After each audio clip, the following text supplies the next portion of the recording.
Hi, welcome back to my knitting video podcast, Knitted by Nails. I'm Catherine, aka Nails, and I'm coming to you from Berkshire in the UK.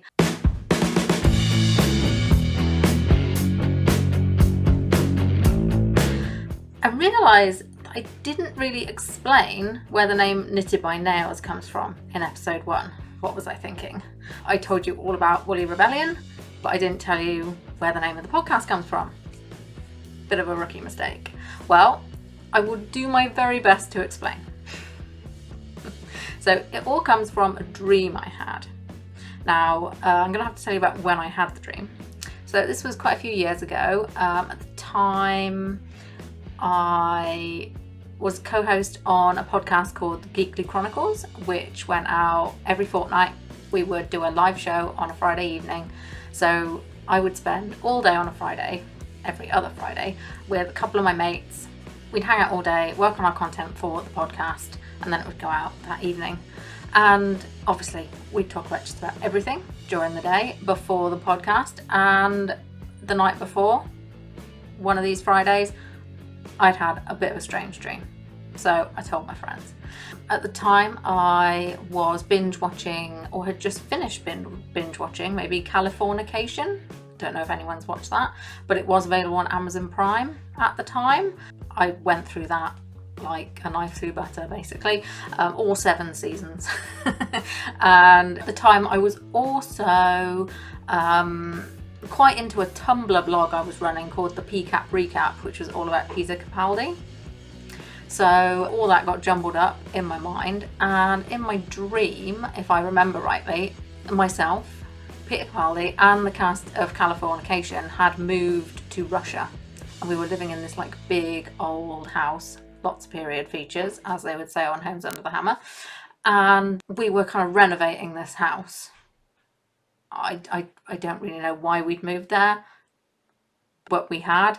And so in the course of renovating this house, did I get nail gunned in the eye, or did I nail gun Peter Capaldi in the eye? I don't know. It was one of us. One of us got the other.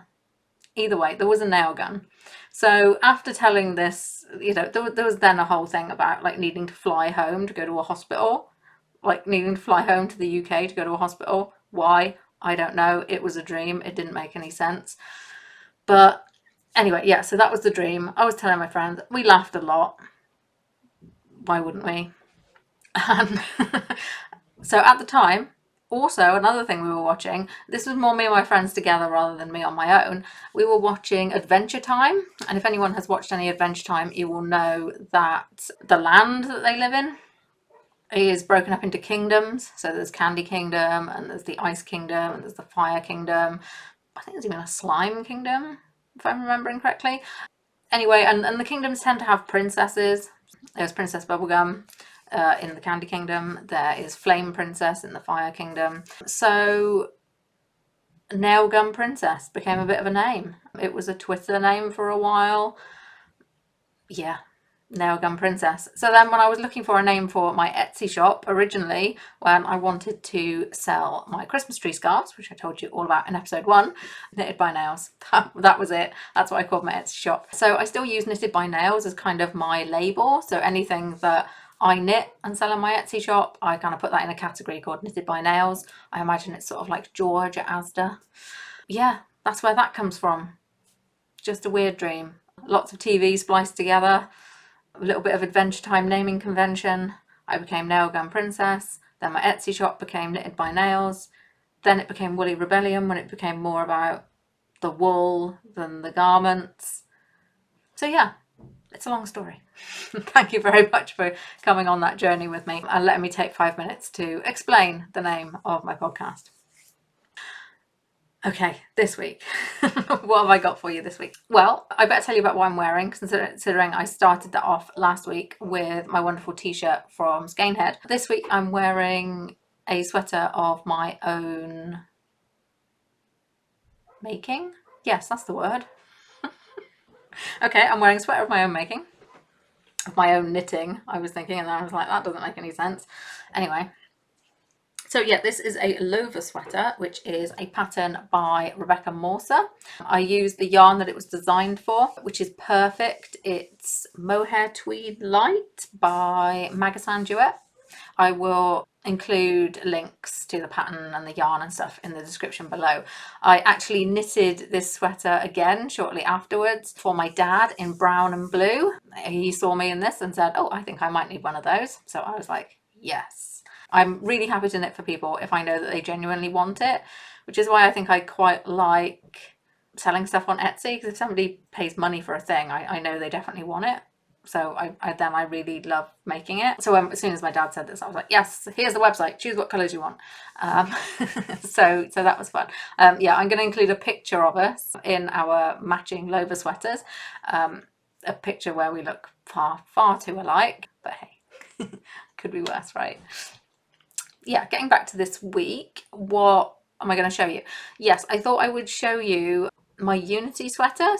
This came up last week when I showed you my UFOs and my unfinished objects. And the reason that I was terming my Unity sweater an unfinished object was because I hadn't blocked it yet. I'd finished it like way back at the start of lockdown. I just never got to finishing it off basically and having it ready to wear.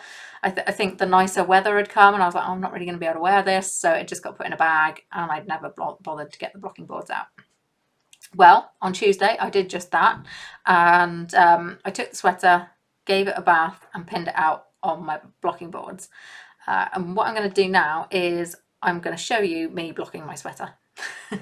Okay, so I apologise first up for the lighting in my bathroom. There wasn't really too much that I could do about it, but I needed to be in a spot where I had access to water, and the bathroom it was. So I just start off by running some water. I do add a little warm, I must confess, just so my fingers don't freeze, but it is best to wash wool items in cold or, but best, tepid water.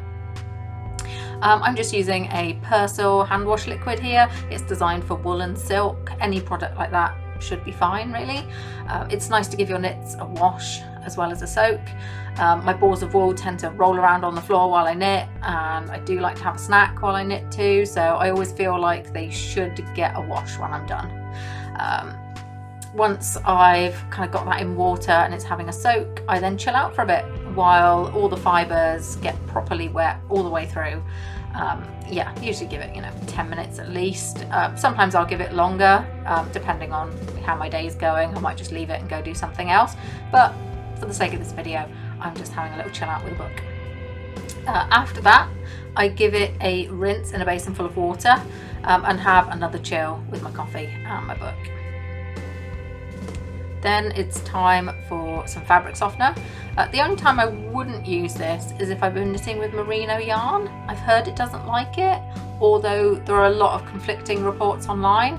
Anyway, I used it here as this is quite an itchy yarn and I wanted to see if I could make it a little friendlier on my skin.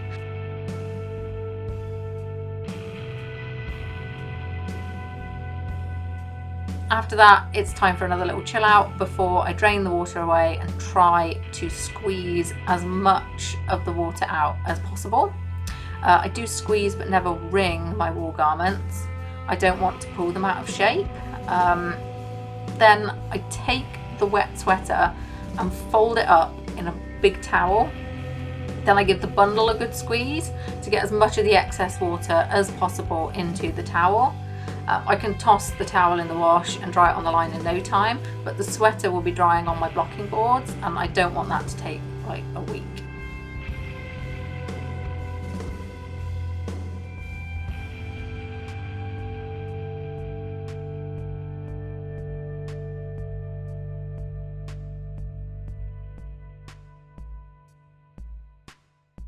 Now I'm going to lay it out on my blocking boards. Luckily this garment hasn't gone too stretchy. Some superwash yarns will make garments that grow and grow, and arranging them into a sort of sensible human shape takes me literally hours. I remember a shawl I made, like the only shawl I've ever made. I knitted that, I think that was in a superwash merino, and that just was a nightmare because it could have, you know, all the rows could have ended up all wiggly. It grew so much, it was a real pain. I think I spent 3 hours arranging it on the blocking boards. This garment is pretty sensible. It stayed in shape, so I'm only going to do minimal pinning. I'll pin the sides straight. I find that when I knit in the round, my garments can come out looking like they're a bit twisted, so I find the false seam I added and make sure it does run down the sides. So to add a false seam on a sweater when I'm knitting in the round, I just add 1 purl stitch kind of halfway round at the halfway points on the rows to put a little line down the side of the sweater, as if it's got a seam, but it doesn't. With the style of sweater, I want the rib to shrink back up and be grippy, so I'm not going to pin that out. With some designs, especially sweaters with a split hem, you want the ribbed hem to be more a pattern than an elastic-like gripper, but with this one I want it to be stretchy, so I won't block that out. Other than pins down the sides, I'm just going to pop some down the undersides of the sleeves, again looking for the false seam I added. I do this, you know, on the sides of the sweater and down the sleeves, even if the pattern doesn't have that in there. This makes sure that the sleeves don't look twisted either, and I can also make sure they end up the same length. As you can see, I'm sort of measuring these multiple times. The stars around the yoke look even enough, so I'm not going to pin out the top of the sweater. I did this actually with the Lover sweater that I'm wearing today, although not the today that you're looking at right now, but the today in which I'm talking to you. And the shoulders have always looked a little bit odd when I wear it, or I feel like it looks odd. So I'm going to leave this yarn to do its own thing here, and that's it. I just slide the blocking boards out of the way, and that way I can still get in and out of my office, and I'm going to leave it to dry.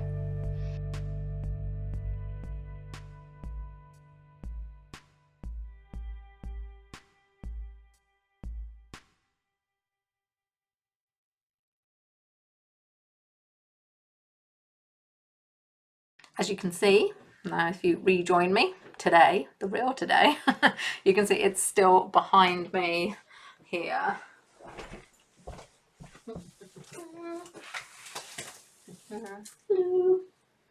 And I think it's just about dry.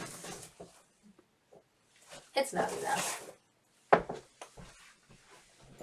Yeah, it's almost dry. So that can come off there soon and it'll be all ready to wear. Should we have a look at whips again? I'm still knitting away on my painting brick sweater. In fact, I don't know if I've done too much of this since we last spoke. I would like to say that something that I've been thinking as I've knitted. Okay, I thought I had it hung on the back of my chair, but it fallen off. So yeah, one thing I have been thinking about the Drops Extra Fine Merino since I recorded the first podcast is that it's not a fantastic yarn if you're a beginner knitter, and that's because it splits quite easily. The yarn kind of comes apart and splits into all its separate plies quite easily, and that means that you can end up poking the needle through the yarn. You can end up creating stitches, or having half a stitch dropped in a way, so it kind of creates a little thread on the outside of your sweater. And so I often end up picking back and re-picking up a stitch that I have knitted. I just haven't knitted every single ply, just so that I don't get those annoying little threads on the sweater. So yeah, that's something I can deal with, I think, as an experienced knitter, and it doesn't worry me. But if I was a beginner knitter, I think I would be a bit frustrated that maybe the knitting didn't look as neat as I wanted it to. So yeah, just a thought there on the Drops Extra Fine Merino. So let's have a look at how much of this I've done. Collar's done as it was last time. I think I was a little way under the arms when we talked last time, so I have done quite a bit more of the body and the rib at the bottom. Now this looks super long and a bit strange because it's so long, but the way this works is it's going to get folded up, so it's actually going to be half this size. Yeah, so it's actually going to be like that big, not this huge thing. I'm quite pleased with that. I'm wondering if I should put it on for you, whether that would be exciting. Why not? I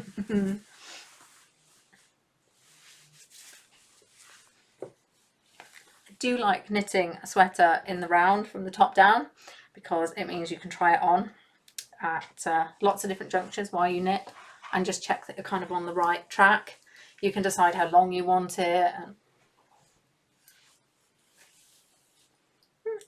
decide if it does actually fit you before you've gone too far, and then you end up finishing something that you don't even like, and oh, I'm a little bit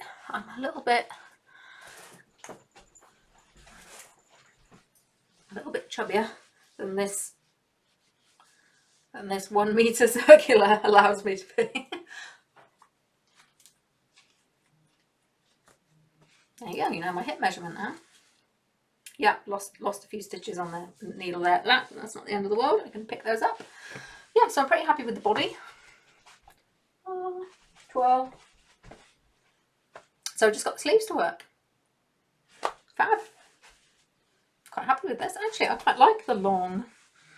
No, that is a bit ridiculous, isn't it? Yeah, I'll fold that up like the pattern says. Do what the pattern says. When you're near the second time, then you can go and play by your own rules. Okay, let's pop this down.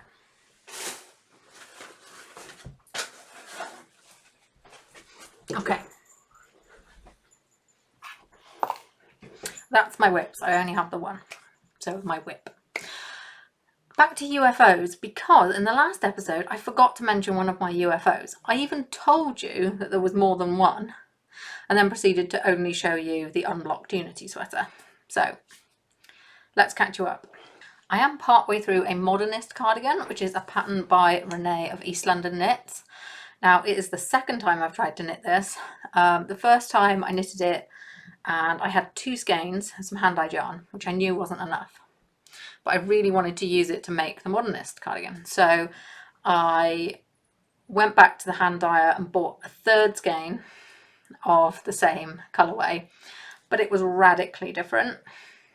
So I thought, if I just put the sleeves and maybe the rib band around the bottom of the cardigan in the other skein, it'll look fine. It didn't. It looked really weird. So that's sitting there waiting to be unpicked. So I thought, okay, I've got 3 skeins of some Christmas yarn. I'm going to knit myself the modernist cardigan as my Christmas cardie for 2020. So these 3 skeins, when I balled them up, I realised just how different they were. Like, they looked the same in the skein, but I don't know if you can tell. So this is one of them. Christmassy, right? This is another one of the balled up skeins. Looks the same. This is the 3rd one. Yeah. So what? But now look at them all side by side. One is green. One is more white. And the other one's more red. I don't know if the camera really does that justice, but so I think to myself, okay, I'm going to have to alternate skeins. Except the one that's more white and the one that's more red, they still look pretty much the same. So I didn't realise this until I'm actually knitting with it. So I had 3 skeins, so I've got 6 balls of yarn that fall into like 3 different yarns essentially. So I've tried to mix them up as best as I can in the cardigan, but I don't know, like there are parts of it where I'm like, well this bit's different than this bit. And you know, a lot of it's just not the same. I feel like I'm not going to know if it works until I've finished. And then I will have finished 2 modernist cardigans. The pattern I love, by the way. If I just had yarn that worked, that was like all the same, I would be so happy with this. I'd be so excited about it. But I just feel like I've knitted this cardigan twice. Well, I've knitted it 1.5 times, and I still don't know if I'm going to get a garment that works. What shall I do? Tell me in the comments. Do I keep going with this and just have a rather jazzy, different Christmas cardigan? I mean, one of these skeins, it comes out like this. It comes out more like that, which I think is more like strawberries and cream. This is a cardigan I'm going to wear to Wimbledon. I don't know. Please tell me what you think. Should I just then pick it and turn it all into socks and give them to people as gifts for Christmas? Tell me, what would you do if you had knitted a cardigan twice and still weren't entirely sure if you were going to have a wearable garment at the end of it? Yeah, I need to know what you would do. So at the moment, I think it's been sitting in a bag, definitely since before we moved house, which was, how long ago was that? That's got to be about 5 or 6 weeks now since we moved house. So definitely it's been sat in a bag longer than that. I'm going to need to make a decision on this one because the yarn is nice. You know, it's a merino nylon, so it would work for socks. It's pretty festive, which I love. I want something out of it for Christmas 2020. Is it going to be this cardigan, or is it going to be socks for gifts? Gifts, not gifts. Sock gifts. It's not going to make those. Tell me in the comments, please, what shall I do about the Christmas modernist cardigan? For one thing, I would just like this needle back.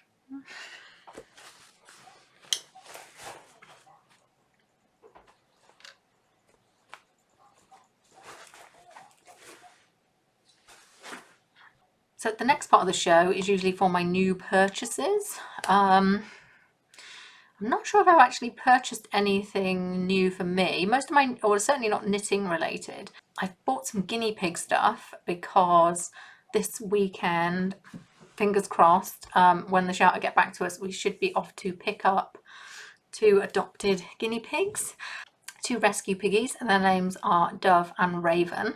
We built their cage yesterday, and I'm going to share their story with you in the next episode. So yeah, if you're a pet person or a guinea pig person, then do tune in next time because I'm really excited to introduce you to them. So yeah, I will give you a little tour of their home, their setup that we've built, and show you the things that I've got for them. I'll share those then. I think the only new purchase I've had for me this week is some slippers from Marks and Spencer's. So they're pretty sparkly. The reason I got them from M&S was because my last pair of slippers came from there and they were really, really good. I need a proper slipper that like really goes on and fits my foot, not something that like slips like and kind of flips and flops, not like a, you know what I mean. Nothing that's going to make it difficult going up and down stairs, essentially. My knees don't do stairs well. Yeah, I think I've generally abused my knees quite a bit. Apparently, according to some physiotherapy I had last year, I don't walk well, and I definitely don't go up and down stairs well. So I've done a lot of work on improving those 2 things since all the physio I had last year, and also, you know, working out in the gym with Pip, lots of squats, has helped with that. But I do still need to just be careful going up and down stairs. At the old house we had quite steep stairs. It was a little old kind of Victorian 2 up 2 down. The stairs were very steep, I think to make sure that they didn't take up too much space in the house, and I fell down those numerous times. The stairs here are much nicer, much easier. It still feels risky for me to have something on my feet that's kind of off and on easily, if that makes any sense. So yeah, I'm very pleased with my new slippers. The last pair that I had were virtually the same, except they were silver, and I ended up having to throw them away because I lived in them during lockdown and they got really, really stinky. They smelled like peanuts. It was disgusting. Yeah, there you go. True fact. True embarrassing fact about me and my feet. So they got thrown away, and over the summer I wore just flip-flops in the house. You know, I say that I don't want something that comes off and on my feet easily. I know. I think I get this from my mum, that, you know, a flip-flop is quite easy for me to wear. Don't know where we got that from. I think it's in our genes. But now then the weather started to get cold and my feet were cold all the time. So it's slipper season. So treating myself to some new slippers. What's new in the Woolly Rebellion shop? Well, we had to stock up on more Christmas yarn from West Yorkshire Spinners, because particularly the kit that I put together with the 5 Christmas yarns and a pattern book and a needle, the ultimate Christmas sock knitting kit, that went really well. I sold out of that pretty much immediately, which was a shame. So those are now back in stock because we got more yarn from West Yorkshire Spinners. There will be more stuff coming for the Woolly Rebellion shop because we are going to do our first market soon. On the 9th of October, we will be doing the market in Thatcham Town Centre. So that's one of the little towns around Newbury where we've moved to, and yeah, we can do the market. That should be exciting. We've got a gazebo on order, so come rain or shine, we'll be at Thatcham Market on Friday the 9th of October. So yeah, new things in the Woolly Rebellion shop in preparation for that. You might also note that the Etsy shop goes into holiday mode on the Friday, just so that I don't sell anything that I've got on the stall and there's no kind of inventory confusion. I'll then do a bit of a shop update after the market and be back up probably Friday evening or Saturday morning. And that may well become a bit of a routine. Okay, that's kind of the knitting bit. What about the knitflixing bit? So knitflixing is what I call the segment of the show where we talk about what we're watching or listening to while we craft. So my main craft is obviously knitting, but you might be a crocheter or a spinner or cross stitcher or, I don't know, calligrapher. What crafts do you do other than knitting? I would love to know. I'm looking forward to doing some cross stitch soon. I got a Star Trek cross stitch book for my birthday and I've just ordered some cross stitch paraphernalia, both for the Woolly Rebellion shop for the market and for me. And I'm really excited to try some Star Trek cross stitch. So that's something I'm going to be trying out soon. And obviously, what am I going to be watching on telly while I do this? Because that's the primary time that I craft. So last weekend, Pip and I binged a documentary series on Netflix. I think it was 6 episodes called High Score, and it was all about like video games and computer games.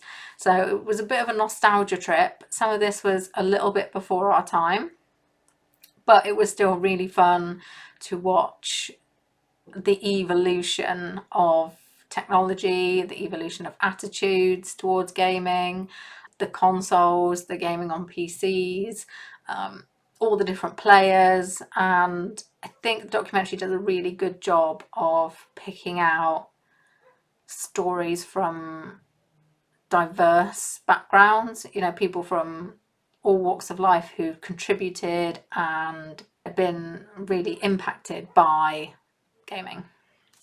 So yeah, really interesting documentary series. We watched all 6 episodes in a weekend. Yeah, it was just one of those things. It was like really like snacky TV. It was like, yeah, I just want another one of those. Yeah, and another one. Yeah, keep it coming. I could watch this all day. But obviously, you know, it gets to that point where it's very close to present day and you start thinking, yeah, this series is about to end. It feels a little bit sad, but it was fun. Yeah, lots of fun to watch. So I definitely recommend that one. We have progressed on to season 9 of Scrubs, which I know isn't everyone's cup of tea, but I do like it. I like the new characters that they introduced, and it might not be the Scrubs that we started watching in the beginning, but I still like it, so we're watching it. Are you a Scrubs fan? Are you okay with season 9 or not? Let me know. I really want to know in the comments. Tell me. Other than that, Star Trek Lower Decks is getting towards the end of season 1. We had episode 9, which is definitely the one which has made me laugh the most. Actual genuine LOL. I was, you know, audibly laughing at episode 9. So yeah.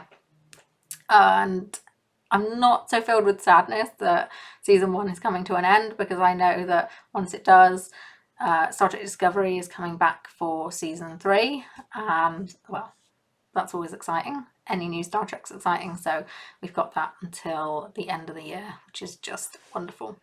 Something else that I noticed before coming online to record this was that the final episode of The Walking Dead season 10, which was held up by all the coronavirus stuff, has finally dropped. So I think we will probably watch that tonight. We'll probably watch the episode before, because I don't know about you, but I have forgotten everything that was going on. I don't know where anyone was or what they were doing, or yeah, no, feel completely out of the loop. So we'll probably watch the penultimate episode of season 10 and then the season finale as well tonight while we have a curry. And really, thus endeth the podcast. I'm going to include links to all the stuff I've mentioned in the description below this video. You can find me on social media as Knitted by Nails. I'm on Instagram primarily, but you'll also see me over on Twitter. And then Woolly Rebellion is here, obviously, on Etsy, and there's also a newsletter that you should check out as well. There's even more stuff than I put in these podcasts. Check that out too. Until next time, please stay safe, take care of yourselves, and enjoy some crafting. Bye.